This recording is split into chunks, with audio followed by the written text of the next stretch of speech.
দেখুন, আমাদের দুজন প্রথিতযশা সাংবাদিক সম্পাদক শফিক রেহমান সাহেব এবং মাহমুদুর রহমান সাহেব, ওনাদের বিরুদ্ধে একটা মিথ্যা অভিযোগে ওনাদেরকে সাজা দেওয়া হলো।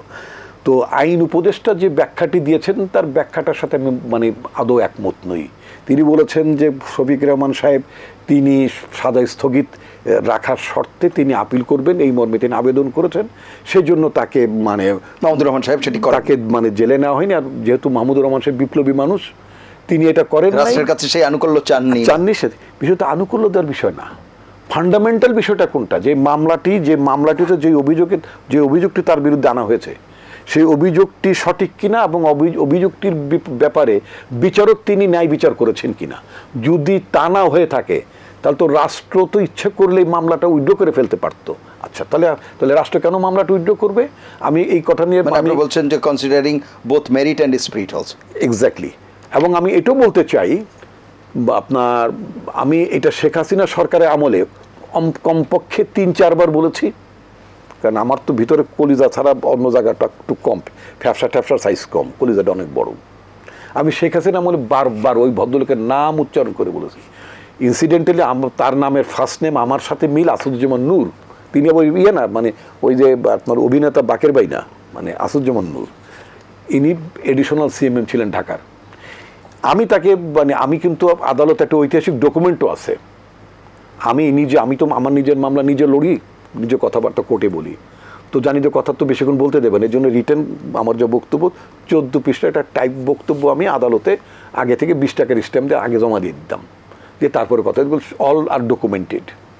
তো আমি প্রশ্ন তুলেছিলাম, যেই দেশের প্রধান বিচারপতি বাসায় যে ছাত্রলীগ, এটা আমার রিটেন ডকুমেন্ট, এবং আপনি ইচ্ছা করলে সার্টিফাইড ট্রু কপি পেতে পারেন ওই আমার বক্তব্যের, যখন আমার এগেইনস্টে চার্জ ফ্রেম হচ্ছিল তখন।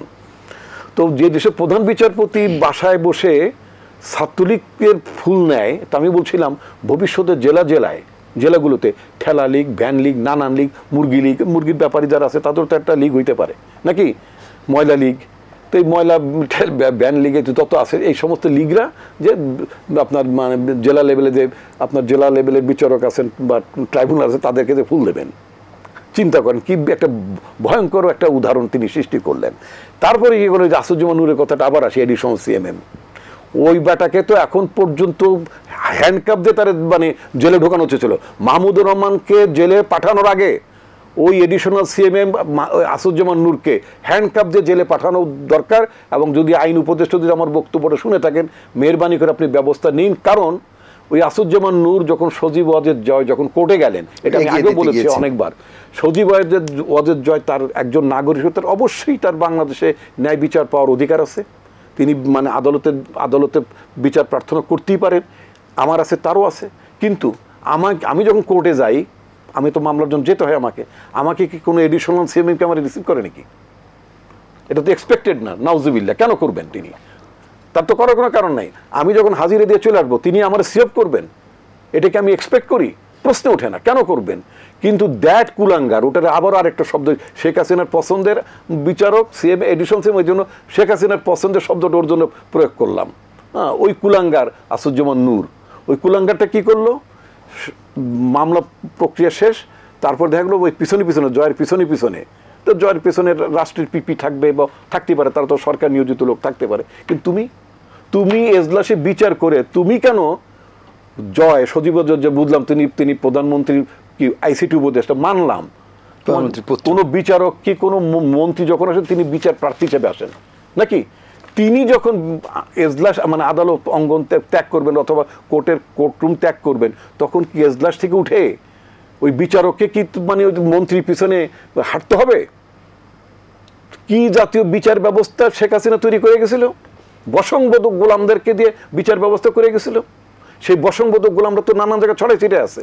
তো সুতরাং ওই কুলাঙ্গারটা রায় দিছে মাহমুদুর রহমানকে 5 বছর 6 বছরের জেল, 7 বছর, ওই কুলাঙ্গারটাকে জেলে নেওয়া দরকার ছিল আগে। কারণ ওটা ছিল সরকারের ফরমাইশি রায় মাহমুদুর রহমানের কণ্ঠরোধ করার জন্য, এবং তাকে তো শারীরিকভাবে পর্যন্ত নির্যাতন করেছে, সেই দৃশ্য তো আমরা জানি। শফিক রেহমান মতো একজন প্রবীণ বয়বৃদ্ধ আপনার নাগরিক, তিনি তো আমাদের ছাত্র জীবনে তার 3 টাকা দামের জায়গা দিন তো না পড়লে আমাদের ভালো লাগতো না।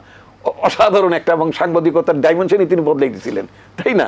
আচ্ছা, তো এখন কথা হচ্ছে কি যে বিশেষ করে গল্পটা আমি গল্পটার ব্যাপার উঠেছেন ওদের কভার স্ট্রিট আমার জন্য, আমার কাছে সবচেয়ে বিষয় রাজনীতির চিন্তা ভাবনার একটা বিশ্লেষণ খোরাক থাকতো, ওইটি আমার জন্য উপযোগ্য বিষয় ছিল। চাইতে হবে তো। তো যাই হোক, তো আপনার ওই যে ইয়েকে কি বলে, আপনার সেই আসুজ্জামান নূরকে আপনি বহাল রাখলেন, আর ওই কুলাঙ্গারের দেওয়া রায়ের উপর ভিত্তি করে আপনি দুজন প্রতিদর্শ সাংবাদিকে একজন স্থগিত চাওয়ার আবেদন করাইলেন, আর কি করলেন, আরেকজন আপনি জেলে পাঠাইলেন।